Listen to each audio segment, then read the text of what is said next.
आजच्या या कोजागिरी पौर्णिमेच्या निमित्तानं या स्नेह मिलनासाठी आणि स्नेहभोजनासाठी आलेले माझे सर्व सहकारी, माझ्या माय भगिनी, माझ्या तरुण भावांनो, माझ्या सहकारी मित्रांनो, या निमित्तानं व्यासपीठावर उपस्थित तालुक्याचे अध्यक्ष बन्सी भाऊ, रेणापूर तालुक्याचे अध्यक्ष दशरथ सरोदे, आत्ता ज्यांनी आपल्यासमोर विचार मांडले तो माझा चिरंजीव ऋषिकेश, माझ्या मिसेस संजीवनी आणि मोठ्या संख्येने उपस्थित असलेले कार्यकर्ते, योगायोगाने काल निवडणुकीची घोषणा झाली, कालपासून आचारसंहिता लागली आणि याच्या अगोदर म्हणजे आज आचारसंहिता लागेल, 17 तारखेला लागेल असा एक अंदाज आमचा होता. पण 4-5 दिवसापूर्वी ऋषिकेश असेल, राजेश असेल, आमची चर्चा झाली आणि दरवर्षी आपण कोजागिरी पौर्णिमा साजरी करतो पण मर्यादित करतो. तर यावर्षी आपल्या सगळ्या कुटुंबासमेत कोजागिरी पौर्णिमा साजरी करू असं एक ठरलं. पण मला माझ्या सगळ्या कार्यकर्त्यांना विनंती की मी सगळ्यांना निरोप काय दिला होता, जोडीने यायचं. बरोबर आहे? किती जण जोडीने आला आणि किती जण नाही आले सांगा बरं. म्हणजे 10% कार्यकर्ते फक्त जोडीने आलेत. का लाज वाटते का बायकोला बरोबर आणायची? हा, आज मी मुद्दाहून असा विचार केला होता की माझ्या लाडक्या बहिणीत सगळ्या आल्या पाहिजेत. लाडक्या बहिणींनी कधी यायचं? म्हणून तुम्ही सगळ्यांना लाडक्या बहिणीचे पगार मिळाले का? मिळाले का? 7,500 पडले खात्यावर सगळ्याच्या 100%. ह्यांचं ऐकणार का माझं ऐकणार तुम्ही? खरं सांगा, माझं ऐकताल का नाही? कारण की भावाचंच ऐकावं लागेल ना. त्याच्यामुळं एक कौटुंबिक सोहळा म्हणून मी आपल्याला सगळ्यांना बोलवलं. तुम्ही आलात, माझ्या विनंतीला मान देऊन, त्याच्याबद्दल मी मनापासून तुमचं सगळ्यांचं स्वागत करतो. राजकारण करावं नाही करावं हा भाग वेगळा आहे, पण मी गेले 25 वर्ष या लातूर ग्रामीण विधानसभा मतदारसंघामध्ये राजकारण करतोय. राजकारणापेक्षा मी समाजकारण करतोय. माझ्याबरोबर अल्पभूधारक शेतकऱ्याची लेकरं आहेत, अल्पसंख्याकांची लेकरं आहेत, गरीबातल्या गरीब कुटुंबातली लेकरं माझ्याबरोबर राहिले आणि गेले 25 वर्ष त्यांना अनेक आमिषं आले असतील, अनेक प्रलोभनं आले असतील, पण त्यांनी माझी साथ सोडली नाही. आजही माझ्याबरोबर ते जीवाला जीव देण्यासाठी माझ्याबरोबर राहतात. हाच माझा खरा विजय आहे. मी जे काम करतो त्या कामाची पावती माझ्या कार्यकर्त्यांनी आजपर्यंतच्या आयुष्यामध्ये मला दिली आहे. जो कार्यकर्ता 2000 साली माझ्याबरोबर आला, 1995ला माझ्याबरोबर जोडला गेला, तो कार्यकर्ता अजूनही माझ्याबरोबर आहे. आता आमच्या ऋषिकेशने सांगितलं की एखादा स्वार्थी आलाही असेल आणि त्याच्या स्वार्थासाठी गेलाही असेल, पण तो गेल्याने आपल्याला कुठेही काही फरक पडला नाही. ही वस्तुस्थिती आहे. पण जो माझा गरीब कार्यकर्ता माझ्या जीवाला जीवन आजही माझ्याबरोबर आहे, त्या कार्यकर्त्यांनी त्याच्या गावातल्या प्रस्थापितांना घरी बसवण्याचं काम त्याच्या कर्तृत्वाच्या जोरावर केलेलं आहे. आणि त्या कार्यकर्त्याला ताकद देण्याचं कामही आपण एक त्याचा प्रमुख म्हणून, कुटुंबाचा प्रमुख म्हणून आपण करतो आहोत. ज्या दिवशी माझी गेल्या 2019ला उमेदवारी गेली, त्या दिवशी स्वतःच्या कुटुंबातलं कुणीतरी व्यक्ती गेल्यासारखं लोक हंबरडा फोडून रडत होते. तेच मी कमवलेली पुण्याई होती. कारण की कुणाच्या विषयी कुणाच्या डोळ्यामध्ये पाणी येत नसतं, पण त्या दिवशी माझ्यासाठी माझे हजारो कार्यकर्ते ओक्साबोक्षी रडत होते. ते बघूनच मी ओळखून घेतलं की माझ्या कार्यकर्त्यांचा जीव माझ्यावर किती आहे आणि माझ्या कार्यकर्त्यांची ताकद हीच माझं खरं ऊर्जा स्तोत्र आहे. आणि त्या जीवावर मी आजपर्यंत राजकारणात टिकून आहे. नाही तर आज ह्या प्रस्थापितांच्या विरोधात संघर्ष करत असताना अनेक अडचणी आल्या, अनेक संकट आली, पण त्या संकटातून सहजरित्या मी बाहेर पडलो. त्याच्या मागचं कारण आहे की तुमच्यासारख्या सर्वसामान्यांचा आशीर्वाद माझ्या पाठीमागे उभा होता. म्हणून मी आजपर्यंत राजकारणामध्ये कधी खचलो नाही, कधी माझ्या स्वतःचा विचार केला नाही. मला काय मिळालं, माझा काय फायदा झाला, माझ्या वैयक्तिक फायद्यासाठी मी कधीच राजकारण केलं नाही. राजकारणामध्ये कोणीही बघा स्वतःच्या फायद्यासाठी राजकारण करतात, पण मी स्वतःच्या फायद्यासाठी आजपर्यंत राजकारण केलं नाही आणि पुढेही राजकारण करणार नाही. आता निवडणुका आल्यात. 2019ला काय परिस्थिती झाली हे तुम्ही सगळेजण जाणता. ज्या काँग्रेसवाल्यांनी आपल्या सत्तेच्या आणि पैशाच्या जोरावर स्वतःचा मतदारसंघ विकत घेण्याचं पाप केलं, त्याच्यानंतर आजची परिस्थिती काय आहे हेही तुम्ही बघताय.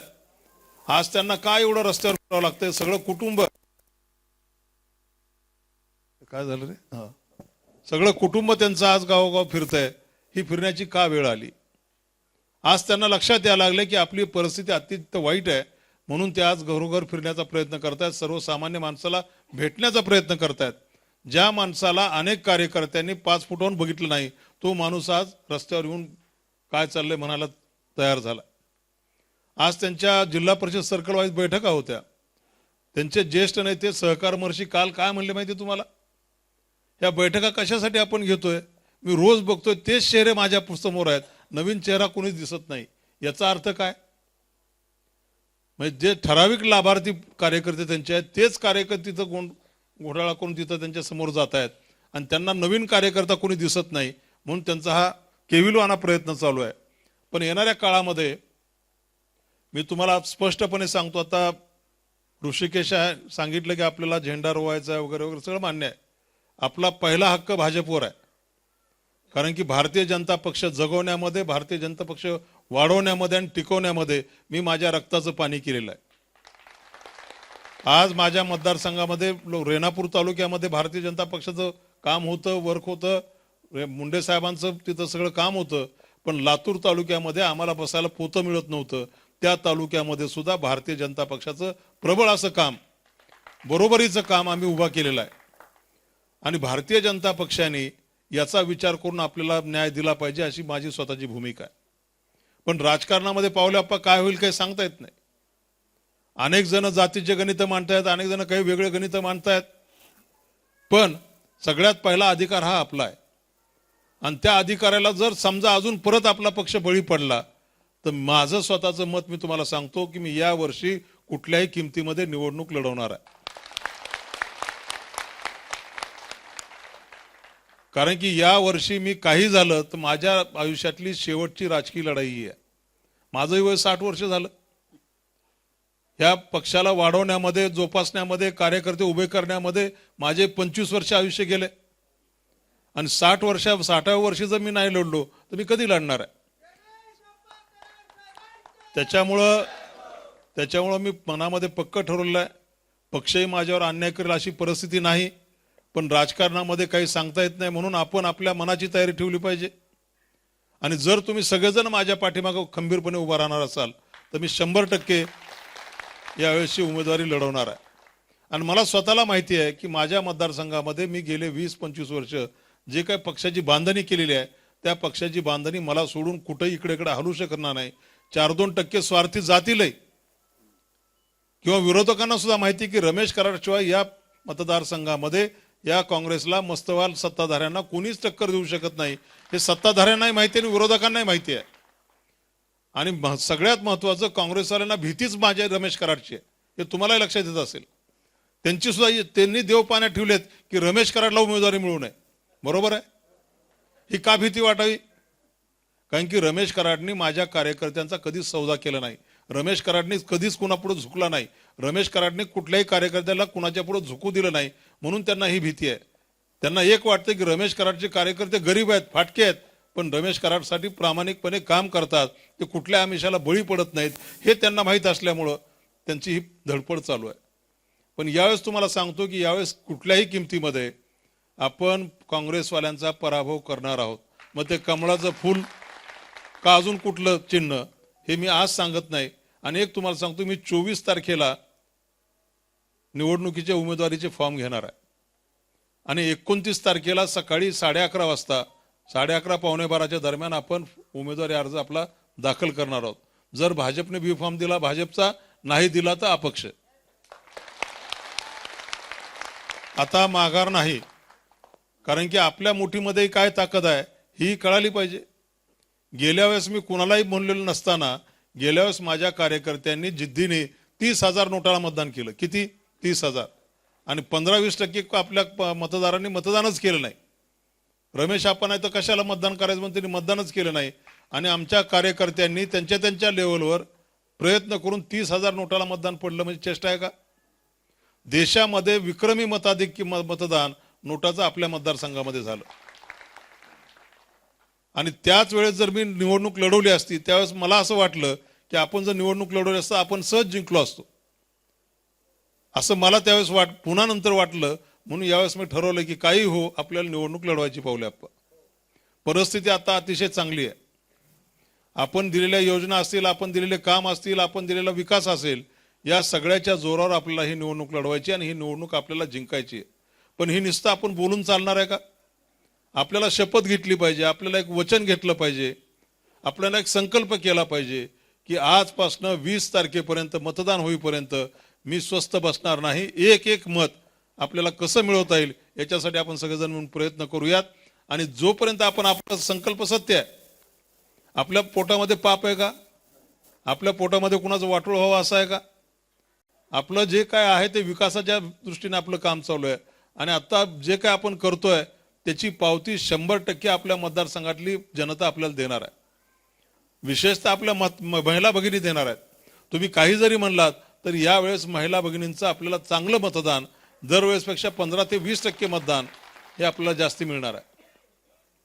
आणि अनेक गावामध्ये मी काय म्हणतो की जी गावं आता राजकारण जातीवर बोललं जात आहे, पण अनेक मराठा समाजाची गावं सुद्धा आपल्याला प्लस आहेत.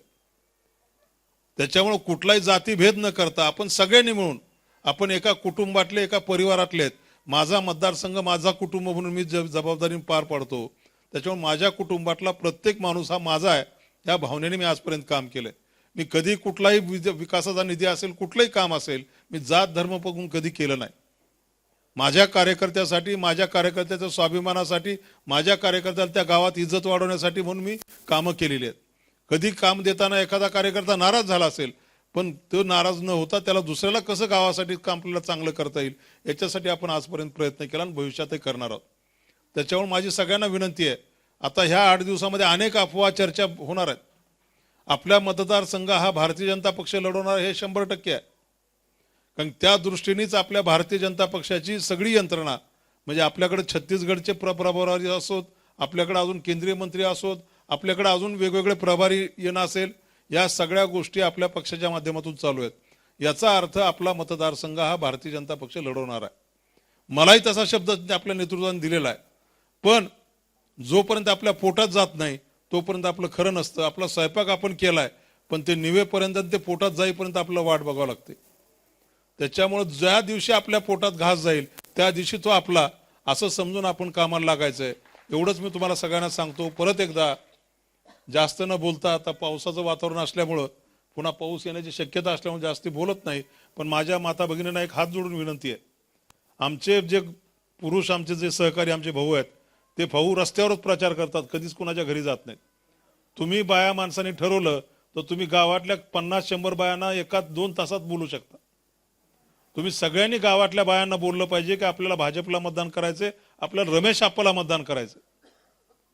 आणि न होणारं मतदान, 50 मतदान प्रत्येक बूथवर, म्हणजे प्रत्येक गावातला एका बूथवर 50 महिलांचं मतदान आपल्याला कसं होईल, त्याच्यामध्ये कुठला जात धर्म पंथ बघू नका. जे मतदान आपल्याला पडत नाही, समजा मुस्लिम समाजाच्या महिला आहेत, त्या मुस्लिम समाजाच्या महिला सुद्धा त्यांना लाभ मिळालाय. त्यांना काय आपण लाभापासून वंचित ठेवलं का? त्यांना काय विकासापासून वंचित ठेवलं का? तुम्ही त्यांना जर सांगितलं की हा लाभ जर आपल्याला कायम ठेवायचा असेल, हा लाभ जर परत मिळवायचा असेल तर आपल्याला रमेश आप्पालाच मतं द्यावं लागणार आहे. काँग्रेसला मतं देऊन आपल्याला हा लाभ मिळणार नाही असं सांगितल्यानंतर त्या महिला 100% आपल्याला मतं देणार आहेत. आणि हे सगळ्यात मोठं काम तुम्ही करू शकता, कारण की महिलांचं 50% मतदान आहे. 3,33,000 मतदान आपल्या मतदारसंघात आहे. 3,33,000पैकी 1,62,000 मतदान हे महिलांचं आहे. त्याच्यामुळे महिलांनी ठरवलं पाहिजे की यावेळेस आपल्या भावाला काही करून आशीर्वाद देऊन आपल्याला दिवाळीला निवडून आणायचंय, एवढी शपथ सगळ्या महिलांनी घेतली पाहिजे. सगळ्या भगिनींनी एक संकल्प करायचा आहे की यावेळेस रमेश आप्पाच्या पाठीमागे आशीर्वाद उभा करायचा. रमेश आप्पाचं चिन्ह तुमच्यापर्यंत पोहोचेल. कमळ असलं तर सोन्याहून पिवळं, नसलं तरी पोहोचेल. पण यावेळेस कुठल्याही किमतीमध्ये आपल्याला लातूर ग्रामीण विधानसभेची लढाई जिंकायची आहे. ह्या भूमिकेतून सगळ्यांनी कामाला लागावं, सगळ्यांचा आशीर्वाद माझ्या पाठीमागे उभा राहावा, एवढंच या प्रसंगी मी सगळ्यांना विनंती करतो. परत एकदा आपण सगळेजण आलात, माझ्या विनंतीला मान देऊन आलात, त्याबद्दल सगळ्यांचे मनापासून स्वागत करतो. परत एकदा कोजागिरी पौर्णिमेच्या सगळ्यांना शुभेच्छा देतो आणि सगळ्यांनी आता स्नेहभोजनाचा लाभ घ्यावा अशी सगळ्यांना मी विनंती करतो. धन्यवाद.